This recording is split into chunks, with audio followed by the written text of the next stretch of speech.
G'day guys, Luke here, welcome back to another video. As the title and the thumbnail suggests, I've got snake eggs for the first time, so that's very exciting. Before we get into the details and whatnot, I don't want anyone asking me to buy a snake off me or put a snake aside for them. It's just because, of course, yeah, I got 12 eggs from Azula, which, because that's a lot from a small snake. I was expecting about 6 or 7. But anyway, I don't want any comments regarding keep one aside for someone. All I want to do is let the eggs incubate, wait from the hatch in about 60 days roughly. Between 55 to 65 days is the average, but sometimes it can take longer, sometimes it can be shorter. But anyway, I'm just going to wait from the hatch, see how many do hatch. But yeah, like I said, 12 eggs in total, all of them fertile, no slugs, which honestly is shocking. But yeah, all in incubator at the moment. I'll put photos and videos and whatnot of my first impressions and basically the first time seeing the eggs as she's laying them. As I'm talking right now, if you want to see that. I do apologise about the bird, guys, if you can hear him. It's a bird in the backyard that one of my friends with, so yeah, I do apologise if you hear that bird in the background. Anyway, let's check on Azula. She's the mum of the beautiful eggs. I just checked on her then and she's quite happy. Now, there's still a bit of the egg scent in there, and I did clean her a bit. Here she is. Now this is the mum. You can see, put my hand next to her, how small she is, pretty much. But she's a beautiful girl. I have no clue how you had 12 eggs in you, sweetie. So she's amazing. My main concern was when I saw the 8th egg, she would prolapse, but luckily nothing like that happened. She laid the eggs. Now what happened was she laid 7 at first, after an hour. So I took the first 7 eggs out, but I noticed she was still quite plump.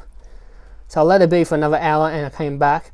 There was another, I think 5 eggs on like how. So she laid 12 eggs in total, like I mentioned. And yeah, I'll be honest, I'm still, speechless how she was able to do it. So the plan is now, later on, I'll give her some food, start fattening her back up a bit. Now I'm planning on putting Emma back in here. So Emma's the boy who she was paired up with. And he's the dad, because he's the only boy with her. And yeah, she's still got the hormones in her body because she can somewhat still smell the eggs. So I might give this a cage clean eventually, or maybe next day or two. But yeah, plan is for Emma back in here, because this enclosure is Emma's enclosure. So I want to make sure he gets back into his territory.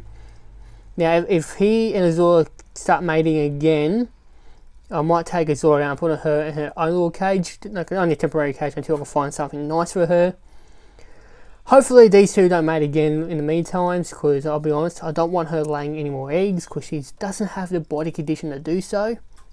Saying that, it would be end of mating season now, so fingers crossed Emma's on a horny little dude, and she can get some peace. But yeah, I'm hopeful that after she eats and Emma gets back in here, they can coexist with each other. Otherwise, worst case scenario is separating these two. But yeah, regarding with breeding maybe in the future, at the moment I'm just doing it once. If it goes well, yeah, I might, depending what happens really, to breed again next year, If I separate, I might give her a year off and whatnot. But yeah, she's a beautiful girl. I'm very proud of Azula. Emma as well, even though Emma, he's most of the time a cranky little demon.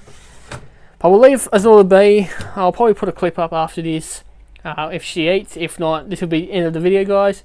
So thank you guys for watching. Fingers crossed we get some babies in the new year. So thank you guys for watching, and I'll see you all in another video.